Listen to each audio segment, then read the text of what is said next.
She walked into the league like she owned the damn place. Caitlin Clark, the fire starter from Iowa, didn't ask for permission. She kicked the door off its hinges. From the moment she laced up for the Indiana Fever, every camera lens in the country snapped to her like she was gravity itself. They called her overhyped, said she was just a social media darling, claimed she hadn't earned it. But then she dropped no-look dimes and logo threes like it was routine, sold out arenas, broke records, shifted culture. And now, she's not just the face of the WNBA. She's the storm it didn't see coming. You can love her or hate her, but you will feel her. And if you're not watching, you're already behind. When Caitlin Clark was snubbed from Team USA's Olympic roster, the backlash wasn't just loud, it was volcanic. Social media detonated, talk shows foamed at the mouth, and WNBA veterans threw shade like they were defending a throne under siege. But Clark didn't blink, didn't whine, didn't post a cryptic tweet. She just hit the gym, bulked up, and came back hungrier. That snub didn't break her. It baptized her. Now she's circling the league like a woman with a vendetta, torching defenses, breaking ankles, and making sure everyone, from haters to legends,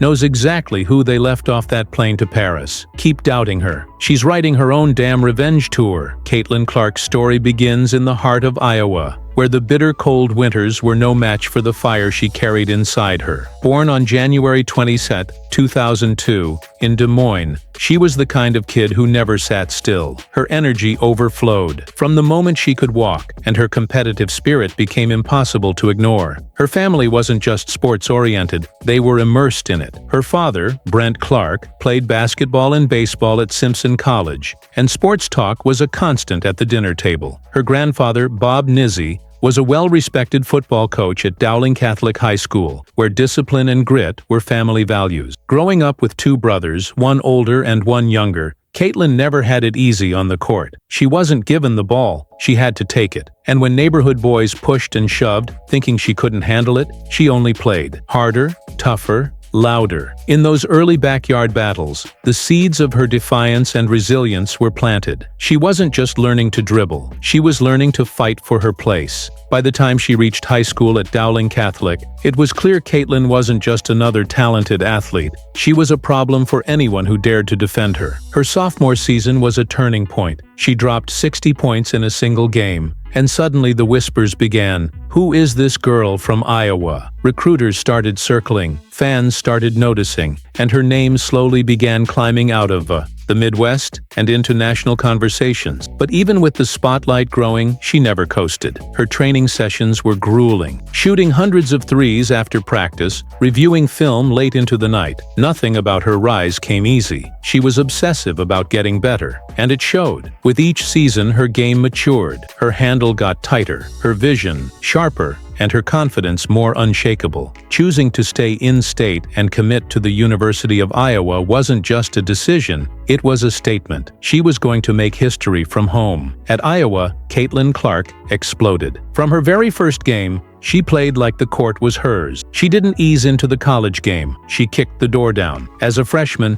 she led the nation in scoring with 26.6 points per game, silencing critics who questioned whether she could dominate at the next level. But Clark wasn't just a scorer, she was a maestro. Her passes were surgical, her court vision on another level, and her swagger unapologetic. She played with a fire that either drew you in or rubbed you the wrong way. There was no middle ground. By her senior year, she was breaking records that had stood for decades, eventually becoming the NCAA Division I all-time leading scorer with 3,951 points. Her jersey filled arenas, and her highlight reels dominated social media. But behind all, the noise was a player who never let up. Her workouts were still brutal, her focus sharper than ever. She wasn't just chasing greatness, she was building a legacy brick by brick. The 2024 WNBA draft felt less like a formality and more like the next inevitable step in Caitlin Clark's story. When the Indiana Fever selected her first overall, it wasn't just a win for the franchise,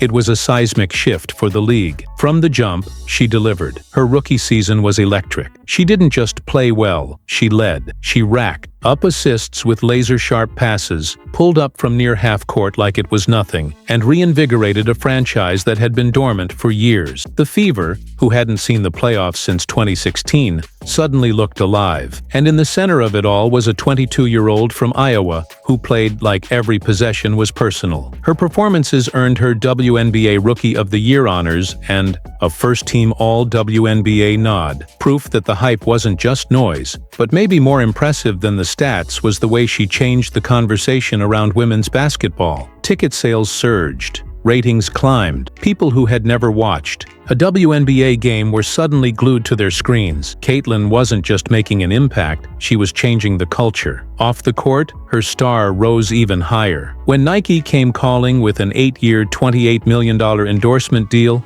it wasn't just another contract, it was a record-shattering partnership. The deal wasn't about gimmicks. It came with her own signature shoe line, cementing her place as not just an athlete, but a brand. Every move she made was strategic. She aligned herself with top-tier sponsors, signed endorsement deals that elevated her profile, and positioned herself as the face of a movement. By the end of her rookie year, her net worth had already hit $5 million, a number poised to skyrocket in the years ahead. But money wasn't the only thing she was building. She was crafting a platform. And with every interview, every appearance, every kid who wore her jersey to school, that platform got a little bigger. She was no longer just a player. She was a symbol of what was possible when talent met tenacity. Still, even meteors meet resistance. When Team USA announced their Olympic roster for the 2024 Paris Games, Caitlin Clark's name was nowhere to be found. The backlash was instant and ferocious. Fans erupted. Pundits debated. Some argued it was about basketball politics. Others claimed it was about race,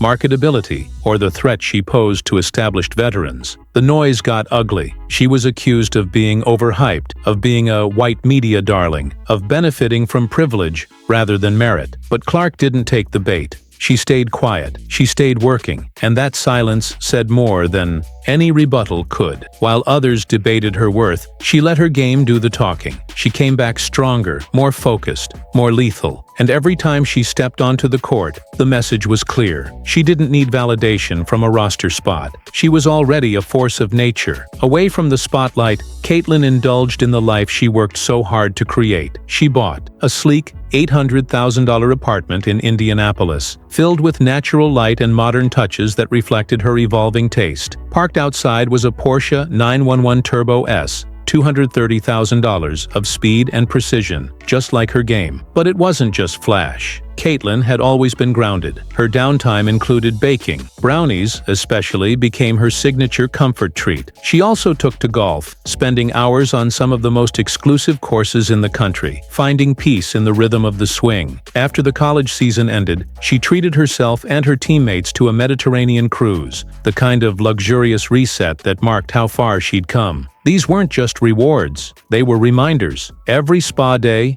every first-class ticket, every quiet sunset. Those were the spoils of years spent fighting for every inch. Now heading into her second season, Caitlin Clark is no longer the new kid. She's the future of the league, and she's treating this next chapter like a war. Her body has changed. She's added muscle, bulked up, and leaned into the physicality of the pro game. No more rookie surprises. She's coming prepared. Her new head coach, Stephanie White, has praised her evolution, calling her strength and leadership a difference maker. Clark's not just planning to repeat her rookie magic, she's looking to go deeper, win more, dominate more. The Fever aren't just hoping for the playoffs, they're gunning for the top. And at the center of it all is a player who understands that greatness is never given, it's taken. Every game is an opportunity to show the world that she's not just here for the moment, she's here for history. What Caitlin Clark has done for women's basketball can't be measured in just points or awards. She's shifted the narrative. She's pulled fans into a sport they once overlooked, made kids dream bigger, and given a generation of girls someone to model their fight after. Her confidence, her swagger, her refusal to apologize for being brilliant, it all serves as a mirror to the power of belief. She made people care, not just about games, but about storylines, rivalries, and what it means to be excellent under pressure. Her journey, from that scrappy girl in Iowa playing against boys to the face of the WNBA, isn't just remarkable, it's revolutionary. She's not just breaking barriers, she's turning them to dust. And with every step forward, she's proving that the ceiling wasn't glass. It was just waiting for someone like her to smash through it.